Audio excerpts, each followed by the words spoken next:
From the burning mesas of the Arizona desert to the slot machine-clad boardwalks of New Jersey, it's the Imaginarium with Scott and Todd. I'm Scott Colbert, And I am the horror nerd, Todd Staruch. and we have made it almost a week and a half into the new year, and nobody has died. Well, I mean, a lot of people have died, but nobody of note has died so Uh, far. at least that I know of. Yeah. As soon as you said that, and someone's gonna listen to that on Monday and run right to their fucking keyboard, so they can prove Well, you wrong. You know. and and and they can piss right off with that too. I just Uh, know it's gonna happen. You know. and I mention that because today is the 1 year anniversary of David Bowie's death. Yeah. Because everything, because as I've mentioned before, Facebook has that feature of, this happened, on this date a year ago, 5 years ago, whatever.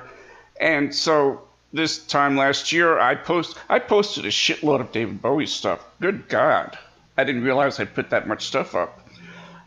So that's what made me think about that.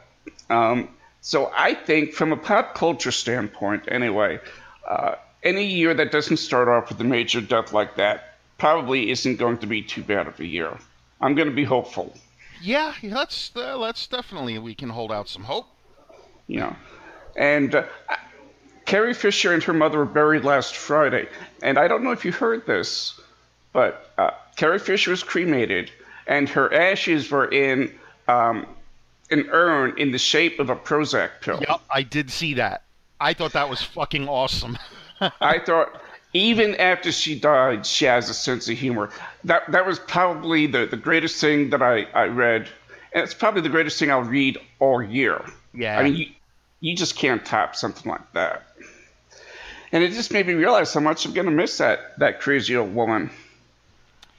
Yeah, I was thinking about it again the other day because, of course, some dipshit on my news feed said something about, I don't know, some rambling about why do we care about celebrity deaths or whatever.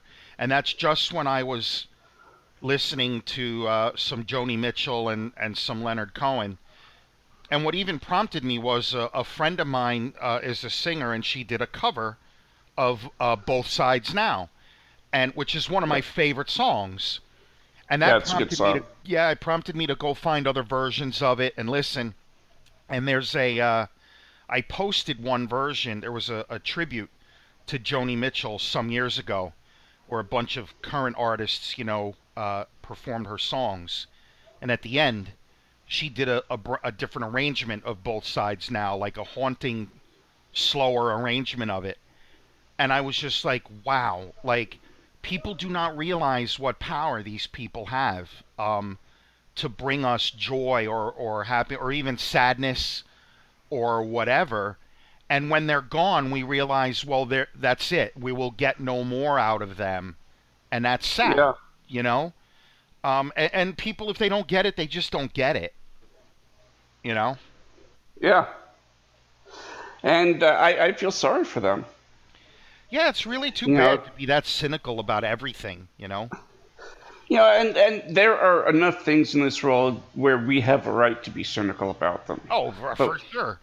but when it comes to things like the arts and literature and movies and music and things that move us, uh, it's hard to be cynical about the artistic aspect. Certainly, you can be cynical about the business aspect of it, and again, that's one of those plenty of reasons to be cynical. But just from the creativity standpoint, you can't be cynical and be a great artist or appreciate great art. You just can't do it. I agree. So Completely agree. so now last week I mentioned that I was going to watch a classic movie every week of the year. To catch up on some of the ones that I hadn't seen throughout my life. And I had mentioned that I was going to watch Lawrence of Arabia for this week. Well, I started watching it, but I'm only about halfway through because I'm finding it's just really fucking boring. I am getting very bored by this movie, but I will finish it. But in the meantime, what I did watch was The Great Dictator, another Ah, Chaplin movie. yep. Because and I did mention I was going to watch that this week too. So now I had always heard about the movie, but I had obviously never seen it, and I was really blown away by it. First of all, it's a long movie for the time. It's a little over 2 hours, and which for 1940, that's a pretty long movie. Oh, absolutely. And Yeah. the first 15 minutes is a war scene, and it's set in World War I. This particular scene, and it's just so well done. And even though it is a talkie, there's still a lot of remnants of his silent movie days, because you really didn't need to have the dialogue to understand what was going on. Exactly.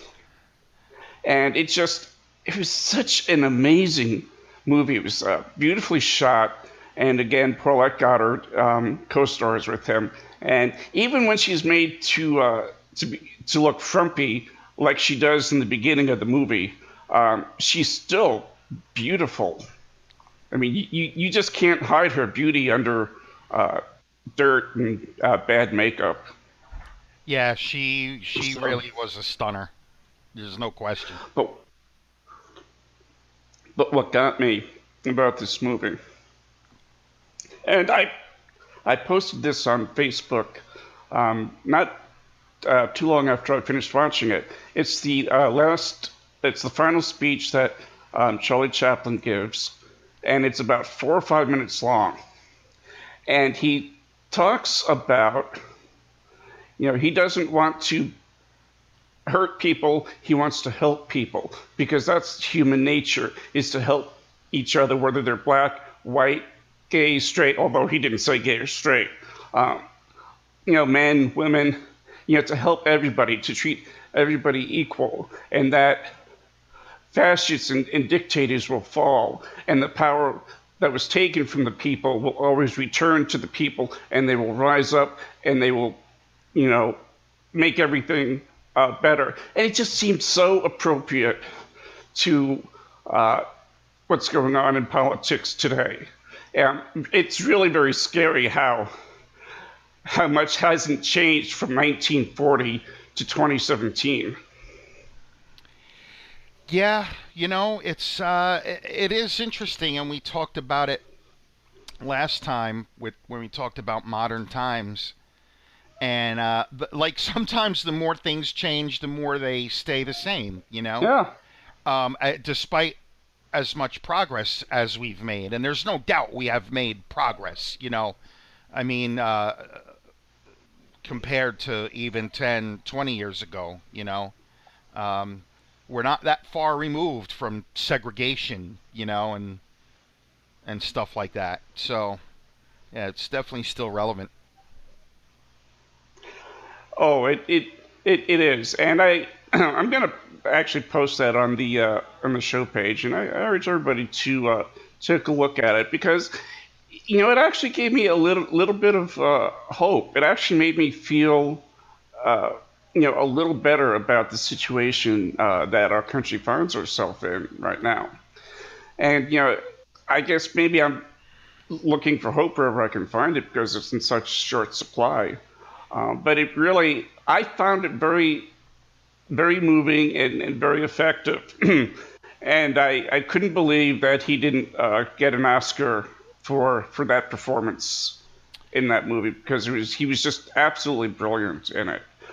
For his first talkie, it's an amazing movie. There's some really classic bits in it, and it's a lot of fun, and it's preachy without being overbearing.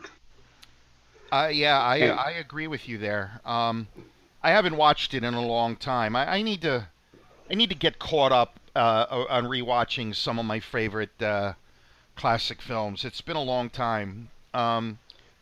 Something you just said, not just this week, but last week as well, when you sort of referenced how these films are relevant today. It just now made me think about the brouhaha over Meryl Streep's speech at the Golden Globes, Yeah. and how there were so many people that were like, "Well, she should just shut the fuck up. She's just an actress." And I'm like, "Wait, wait, wait. Just an actress?" I hate when people dismiss performers as irrelevant like that. Granted, we sometimes seem to elevate them to a pedestal that they don't deserve, and we Yeah. glorify them and glamorize them. But at the end of the day, they're just people. And I don't care what she said.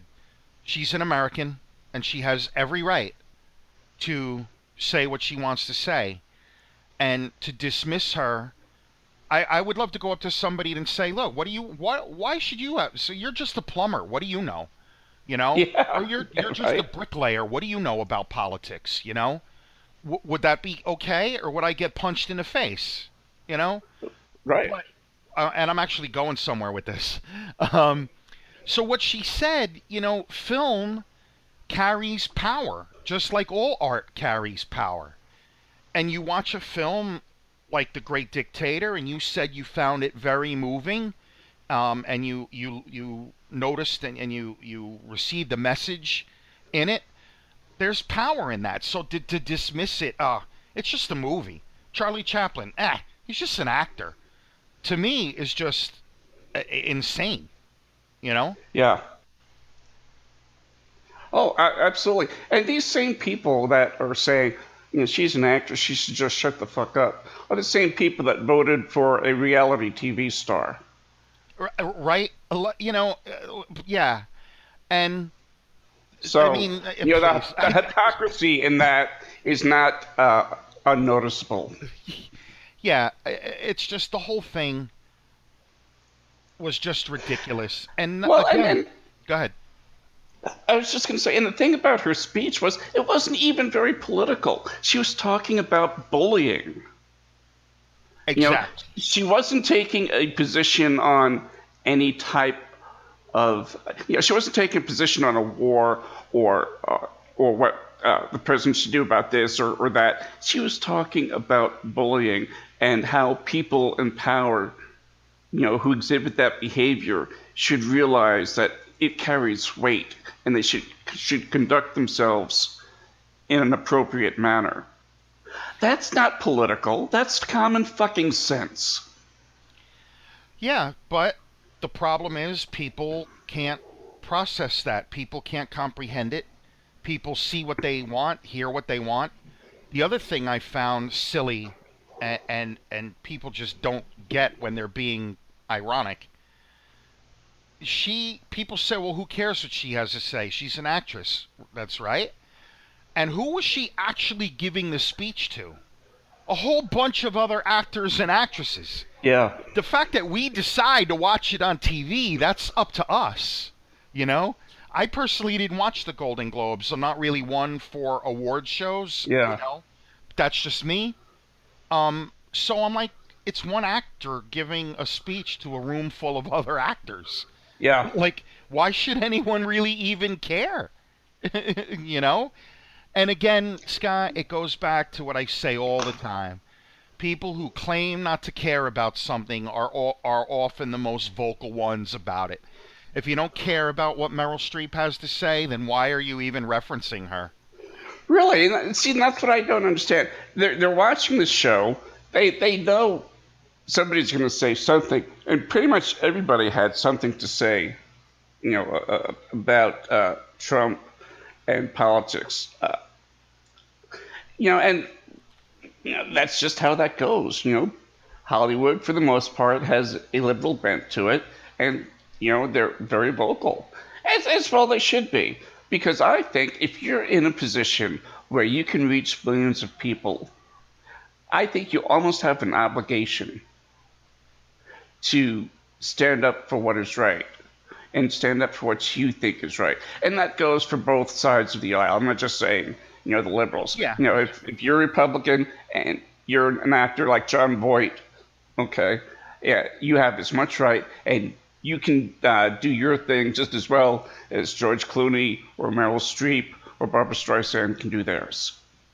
Okay, so I'm not, just so people understand, I'm not just being one-sided on this Yeah. because No. Yeah. because I Yeah. do get accused Absolutely. of It's that. So you know, well, me too, and I don't care anymore. well, no, I don't have it.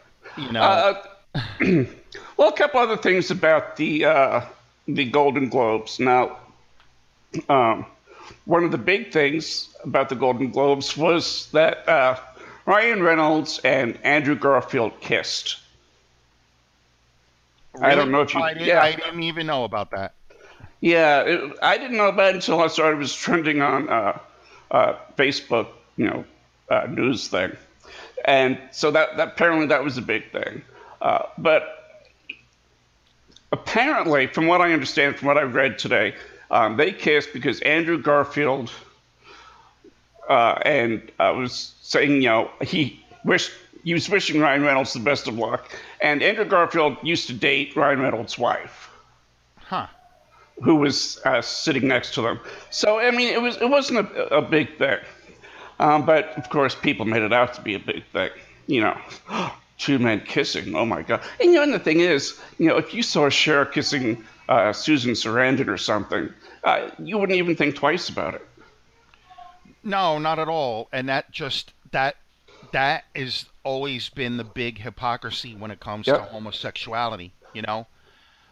Everybody thinks two women together is hot, but two men together is disgusting.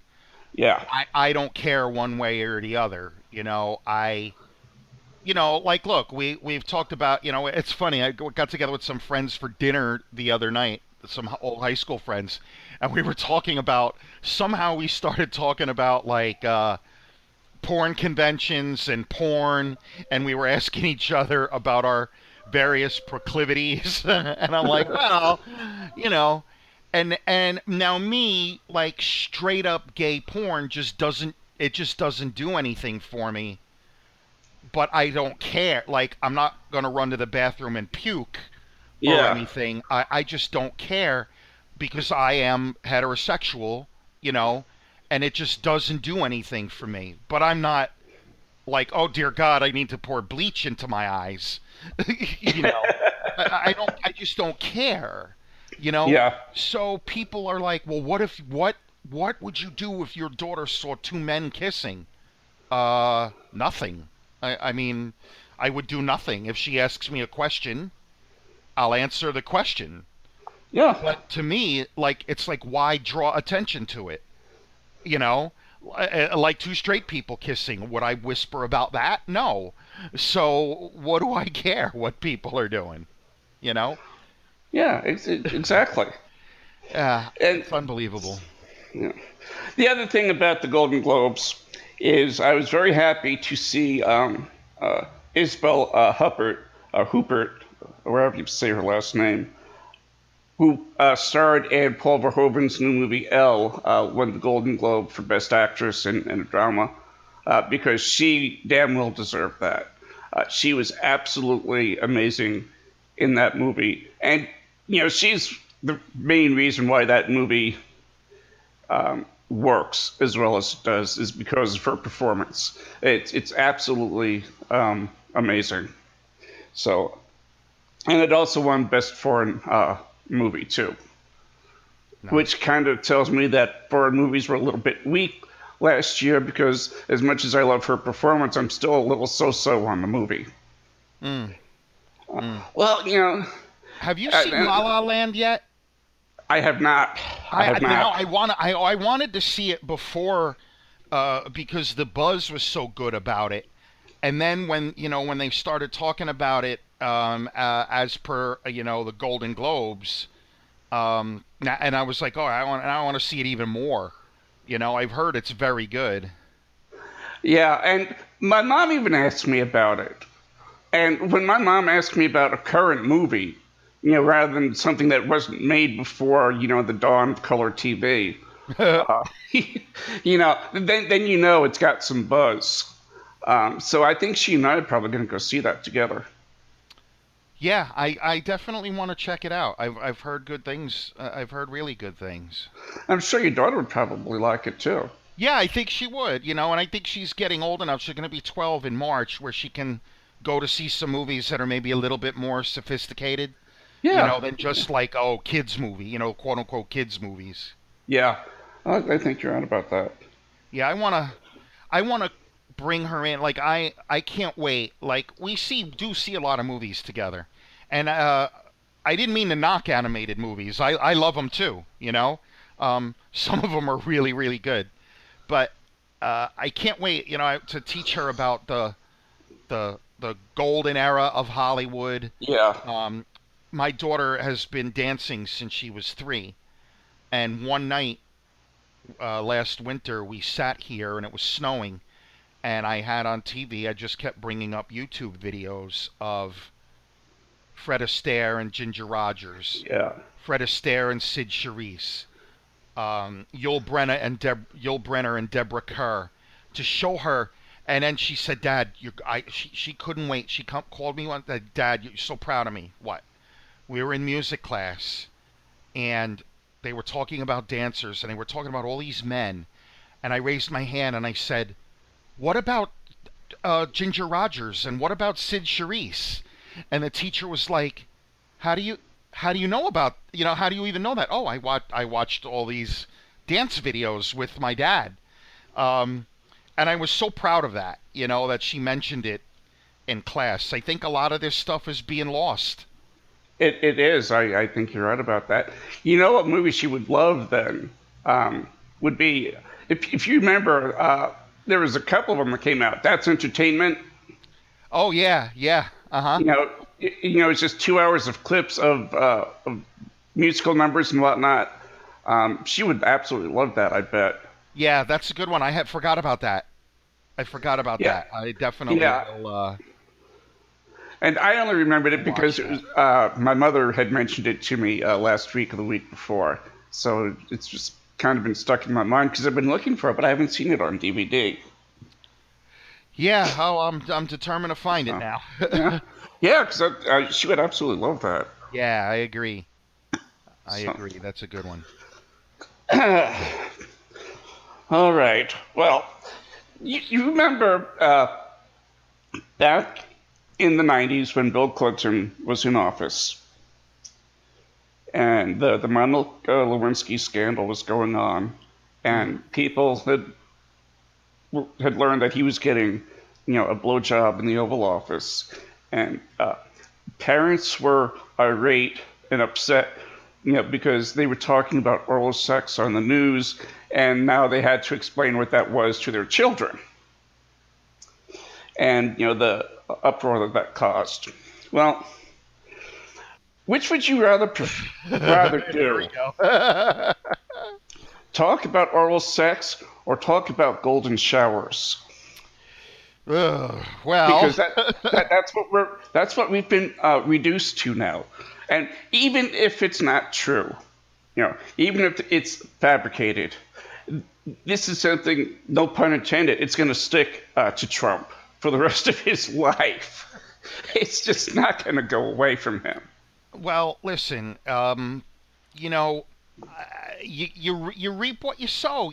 And I watched President Obama's farewell address last night, Yeah. and I thought it was a great speech. Um, Not just because I liked him, but I just thought, as speeches go, it was a good, very good speech, and he made a lot of good points.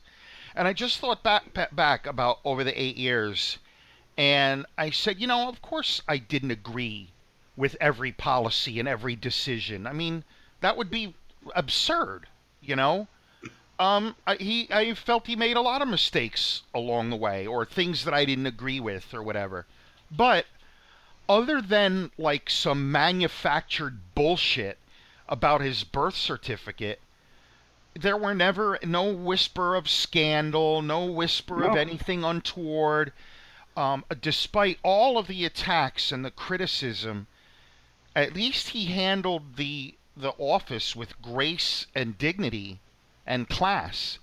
Like, Yeah. I was thinking about it today. The biggest thing they could come up with is when Michelle Obama wore a dress that showed off her arms. Like, Yeah. remember that? That was like the Yeah. big deal. And I'm like, wait, what? I don't get it. Like, I didn't even get it at the time. Like, what people were trying to say. I'm like, well, I don't get it. But that's the Yeah. most they could come up with. you know? Yeah.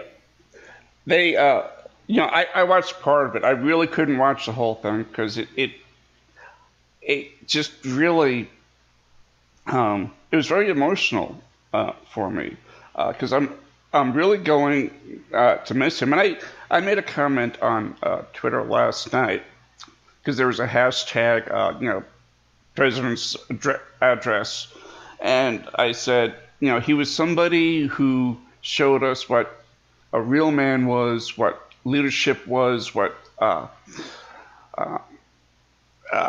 diplomacy was, and grace and tact, and what the presidential, what the president should actually act like. He was a model president for me, and it, just you know, watching that, and then looking on Facebook about Donald Trump's golden showers in Russia, I'm thinking, that you can't get any more opposite ends than these two. Right. And to your point, even though like the reports turned out to be ultimately not what many people had thought they would be, the fact that it's now associated with our president elect, the whole it's it's just unsavory. And I don't even care. Like, people are into all sorts of kinky shit. Yeah, Have at it. Like, what do I care? I hope he and Melania, she's smoking hot. I hope he's tapping that 9 ways to Sunday. Like, I honestly, I don't really care. Like, people are into all sorts of weird shit, but I just don't need to know it really about the commander in chief of the United States. You know? yeah, It's just unsavory. I don't care about people's kinks, but I wouldn't like discuss it in public, like at a wedding. Hey, guess what Ted is into? Like yeah.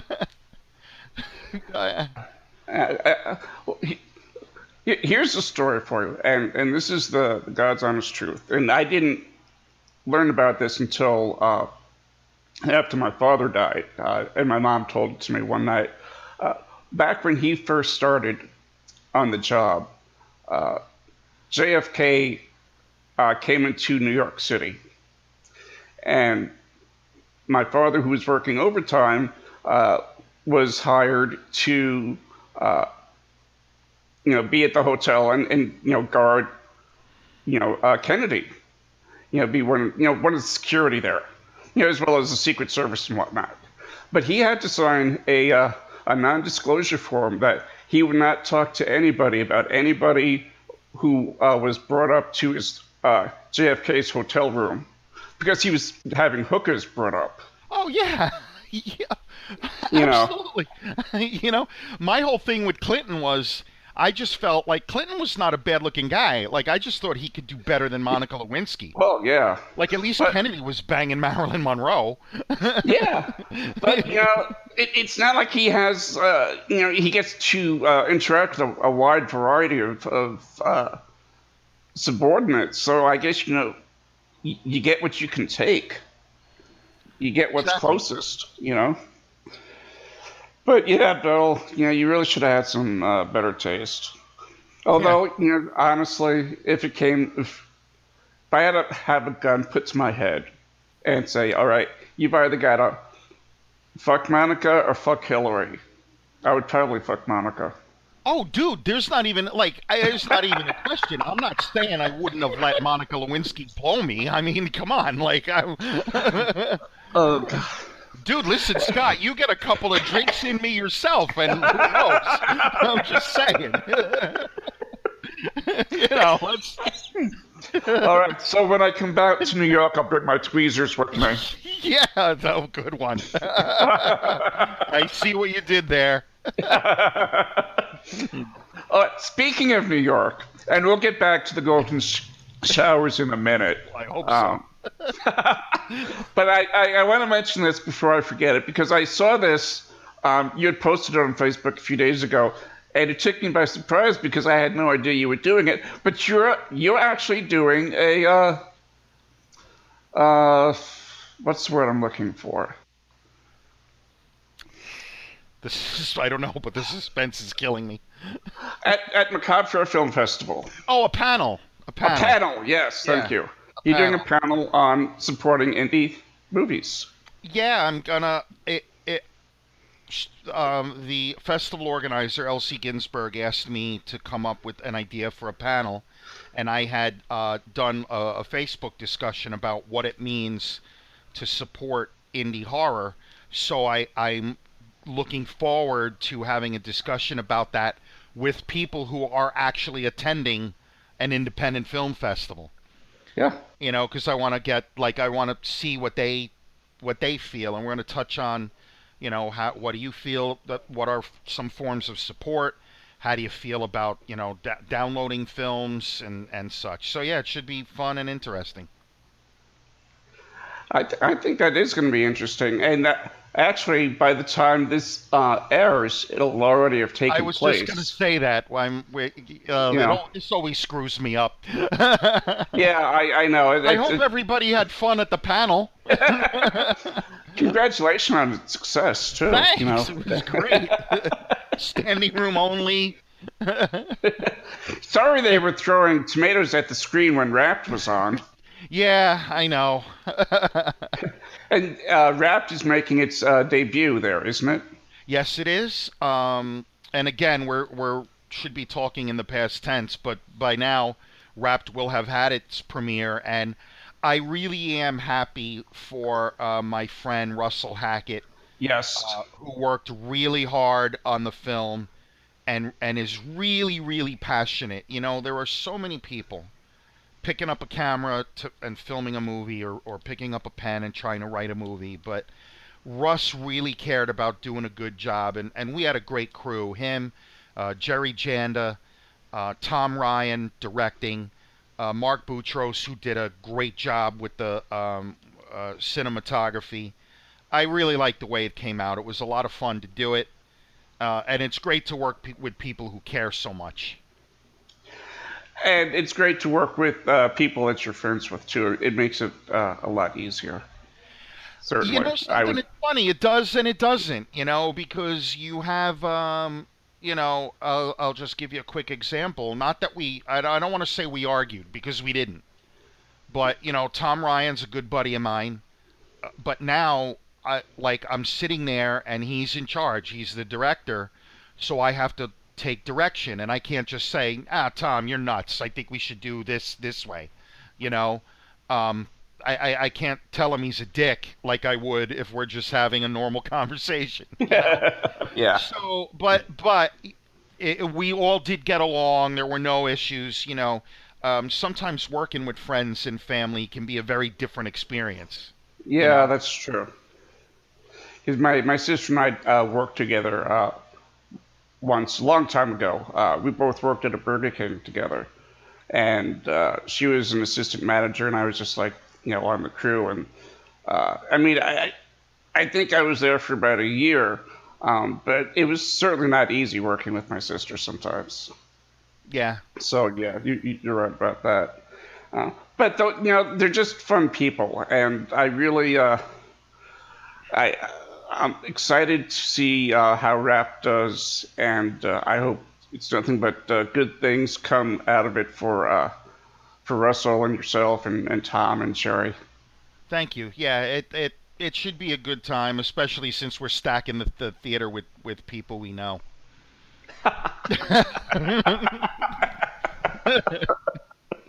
Just like in the movie. Exactly. Exactly. Art imitates life. Yeah, yes, it does. Okay. All right. uh, Back to golden showers. thank God. All right. Yeah. All right. Now, I did not see this, but I heard a lot about Donald Trump's uh, uh, holy press conference. Holy shit! I am getting old. I can't remember simple words anymore. And it, as you might expect, it was pretty much a disaster. He refused to take questions from CNN, calling it a fake news source. CNN, he calls a fake news source. Jesus. And then he said that the states that voted for him would get special privileges and have better jobs sent to their states, and their VAs would get extra money. Wait a second. Now, I didn't watch it. I didn't read it. I didn't listen to it. But he actually said that shit out loud? Yes. Wow. Wow. Okay. And of course he denied everything about these documents that came out about his ties to Russia, and not only his ties to Russia, but the ties that his cabinet has to Russia. And one other interesting point about this is he had one of his attorneys there, and his attorney was talking about how all of his businesses would be divested. He would be divested from all of his businesses, so there would not be any kind of conflict. Okay, now this attorney works for a firm that won the Russian Law Firm of the Year in 2016. But he has no ties to Russia. Dude, I am flabbergasted by everything that comes up. Like, I, now I have made a conscious decision that I'm not going to post anymore about it on social media, Yeah. because I just can't deal with it anymore. But I'm not often rendered speechless. But there are times where I'm like, can this really even be happening? Like, what? Something occurred to me the other day. I'm like, wait a second. We couldn't. Every time Trump, modifies or goes back on a campaign promise or something that he said, I think to myself, wait a second. We couldn't elect Hillary because she was supposedly a deceitful liar, but when Trump lies about something, it's, oh well, all politicians lie. It's part of the game. Yeah. What am I missing something? Wait, what? Yeah, I'm just flabbergasted every day. How much do you think it is because Hillary was actually a woman? Do you think she would have gotten the same kind of grilling and the same kind of raw deal if she'd been a man? Nope, nope. I, I know people feel free to direct your hate mail to me, but I'm sorry, sexism is alive and well in Washington and in politics. There is absolutely no question in my mind that a man would have received better treatment. Not Yeah. saying a man would have won, would not have won. There's no way any of us could know that. Yeah. But I firmly believe that it would not have been nearly as harsh. I agree with you on that. Just my opinion. Which I'm Oh, no, entitled to, God damn it. You're an actor now, so you're not entitled to an opinion. Oh, that's right. That's right. I forgot. Oh, You no, know. wait. And I'm also a libtard. So Yes. I Well, just... and you're on a podcast too, so you're a minor celebrity. Yes. Oh, God, it's a triple threat. It's a triple So- fucking threat. So really, neither one of us are allowed to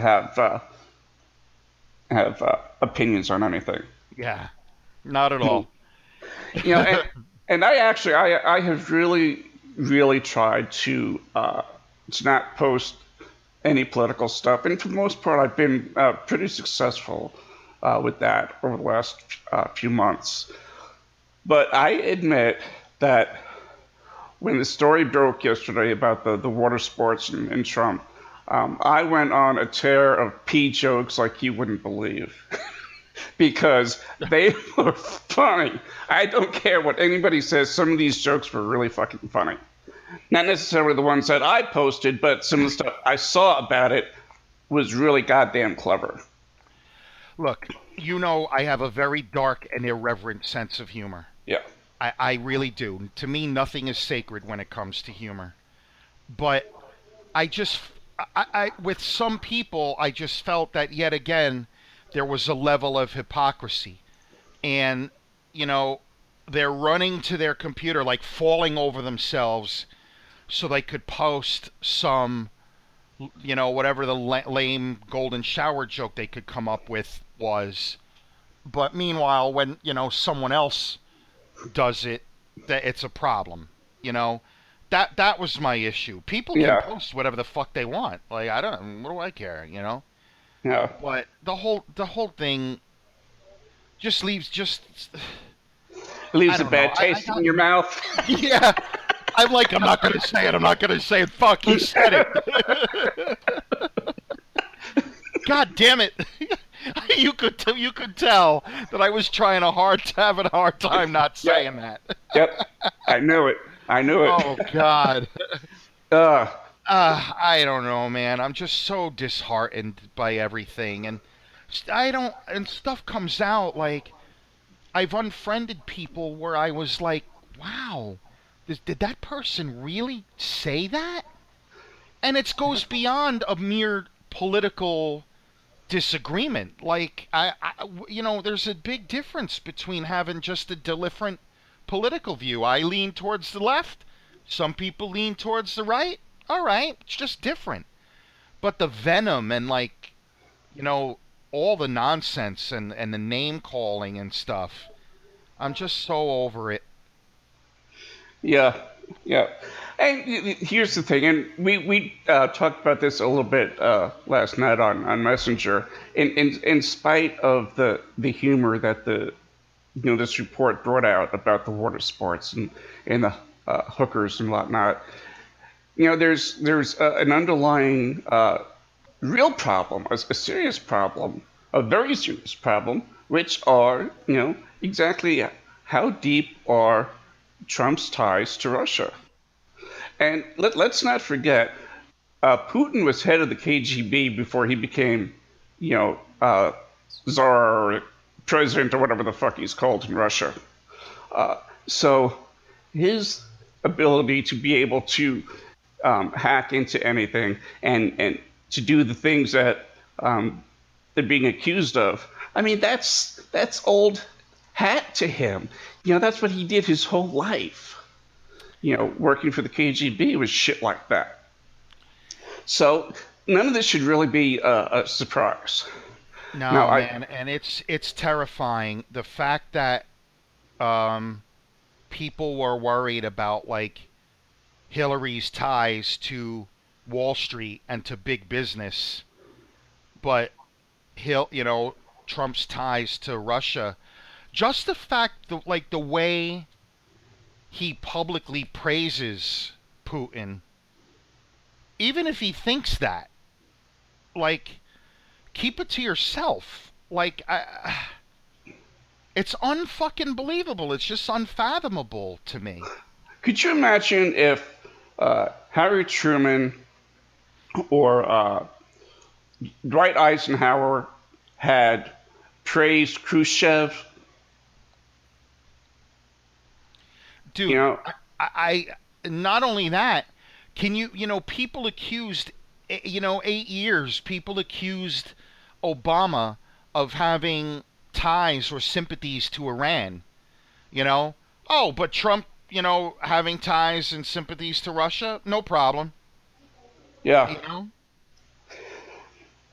I don't understand. I read something today that my senator, well, the senator from Arizona, certainly not the one I voted for, John McCain, had given information to the FBI, to James Comey, and the information that he gave him last year was pretty much the exact information, according to John McCain, that was in this report that came out yesterday.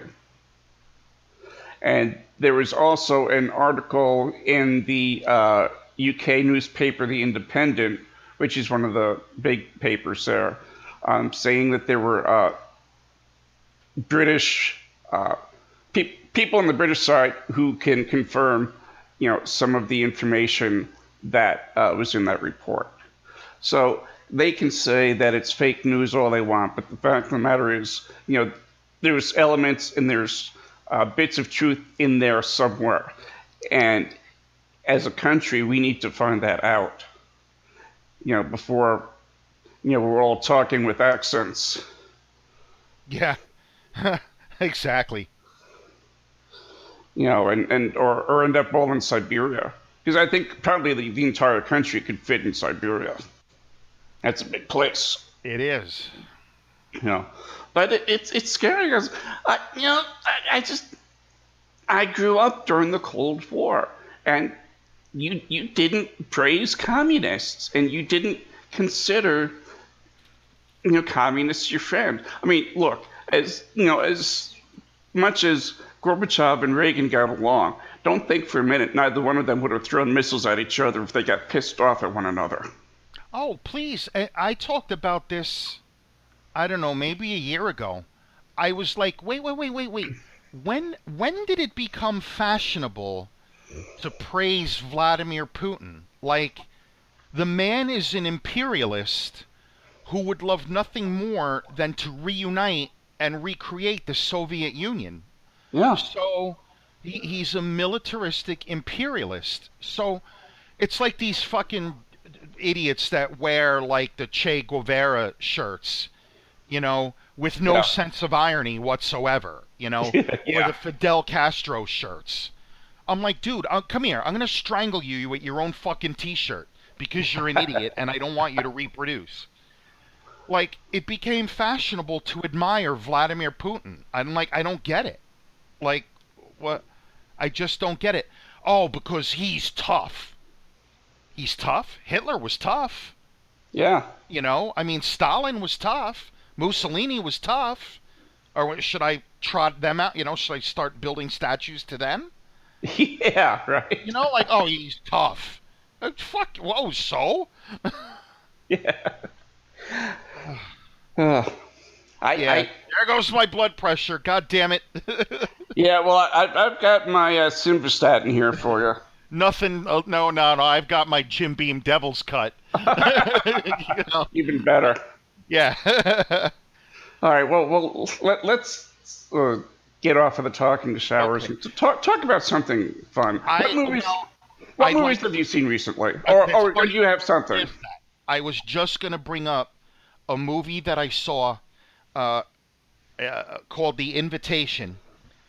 It came out last year, but I didn't see it until a few days ago, so I didn't include it on my your best of list. Yeah. But I definitely would have. It's a story about a guy who goes with his new girlfriend to his ex-wife's house for a dinner party. He's invited to a dinner party with his ex-wife, her new husband, and a whole bunch of old friends, all people that know each other. And throughout the whole evening, there's just the reason I like the movie is because there's just something that's not quite right. You can't quite put your finger on it. But the guy is nervous, and you think, well, it's just because he's seeing his ex-wife, and they had some tension between them. And now he's got to sit there and break bread with her new husband, and yada yada yada. And then when you get to the climax of the movie and the third act, it's a gut punch, and it takes an unexpected turn, and it's just such a well done, well made movie. And I this is why I always say, when people say, "Oh, there's no good movies, there's no good music," like you're just not looking hard enough. Yeah. But it's called The Invitation. It came out last year. Um, it is directed by. Give me a second. I gotta look it up real quick. Oh, damn you, IMDb! Why can't you? I like the old IMDb format. Yeah, I don't like some of the changes they I made. can't. I can never find anything. Directed by Karen Kusama. How could I forget that? This is directed by a woman who is now gonna, who's is involved in a couple of big time horror anthologies that are coming out. But Awesome. yeah, it's a great. It's more of an independent film. Called The Invitation. I highly, highly recommend it. It's on Netflix. So if you get a chance, Scott and listeners, check it out. It's really, really well done. I'm going to, because that's been on some people's top 10 list for the year. Yeah, I knew that, and I'm like, oh, I hadn't seen it, so I just couldn't I couldn't comment on it, and now I wish I had watched it because it probably would have made my list as well. Well, I watched, I haven't seen anything recently as far as in movie theaters, but I watched two that I'll talk about real quick. The first one is an old Hammer movie, Frankenstein Must Be Destroyed. Oh yeah, good one. Yeah, and it's aside from that and The Evil of Frankenstein, uh, Peter Cushing plays Dr. Frankenstein, or as he pronounces it, Frankenstein. Uh, he's just a total no redeeming social values whatsoever. He's just a real he's an evil man, and Yeah. it's because you know I've seen Peter Cushing play bad the heavy before, but I've never seen him play it uh, in this way where there was absolutely no sympathy for the character or anything else. He was just a real badass, and it was actually really kind of refreshing. And it was a really good movie. I enjoyed it a lot. It was a little bit of a different take. It wasn't quite the Frankenstein monster, that you expect. It's more about uh, brain transplants, which was kind of interesting in and of itself. But definitely well worth checking out. And the other one that I saw and I was really disappointed by was Martyrs. Now, I didn't see the original, the French one. Oh, okay. So I was just about to ask you, you saw the remake? I saw the American remake, and Okay. I know people were down on the American remake, but I couldn't find the foreign version, so I was stuck with that. Here's the thing: for about half the movie, the first half of the movie or so is excellent. Um, Actually, everything up until she gets into the hidden basement and she finds the other girl there was absolutely excellent. But then they started explaining why they were after this girl, and that's when it all fell to shit. Mm. Because for me, that whole backstory just it made no sense to me whatsoever, and it really ruined what could have been an excellent movie. Yeah, I have not seen the American remake for no other reason than I just haven't seen it. Yeah. I'm a huge fan of the original, um, but I have no, I obviously I have no basis for comparison. It's too bad that the original is not on Netflix because I think you'll find it far, far superior. Yeah, I may have to resort to other measures to take a look at it, Mm. because I really would like to see it and compare the two of them. But the whole idea in the American version of martyrs are these people that can withstand pain, and it was so convoluted that it made no sense to me. It just, no, well, it was a missed opportunity. Yeah, now I'm gonna have to see the remake. I actually know someone who was in that remake. The scene where the woman gets burned at the stake. Yeah. I know the girl that was that victim. Oh, wow. Yeah. Oh. Well, don't tell her I didn't like the movie. No, look, that was her scene. It's not like she didn't write it. Yeah. But yeah, I've not heard good things. Those things are always hit or miss. Yeah. I wish more American, like mainstream audiences, would not have such a problem with subtitles. You know. They're fucking illiterate. That's why. Oh, fair enough. Okay. There I go, generalizing, half the population again. Yeah, painting with a broad brush again, Scott. God damn it. Well, won't I ever learn? All right. Okay. Well, Okay then. I think on that note, we will wrap this up. Yeah, it was a mishmash of a show, wasn't it? It was. This was one of those weeks, because last week we talked about, we were going to go and talk about some of the messages that were on the show page for some of our previous shows, like we had done once before. But then the stuff with Trump came up with the golden showers, and that was it was just too good to not talk about. I agree. Well, next week I'll be able to talk about macabre fare in the past tense, and it really will be past tense instead of some weird future past tense thing. I always feel like we're fucking with the Matrix when we. Yeah, I just gave myself a headache. Yeah. Well, and until that next time, we have other podcasts at thesupernats.com that you can check out. And you can also check out our other shows, our past shows, because we've got 93 other shows. So if you're jonesing for an Imaginarium fix, you have a lot to choose from. Yes. God, I can't believe it's been this long so far. Right? Jesus. Closing in on the 100th episode. Yeah, probably close. Well, no, not close to the time to your anniversary, but in that neighborhood by a month or so. Yeah. That's hard to believe too. Well, right? We'll save the reminiscing for the old folks' home. Okay. And until next time, may all of your journeys be filled with pure imagination.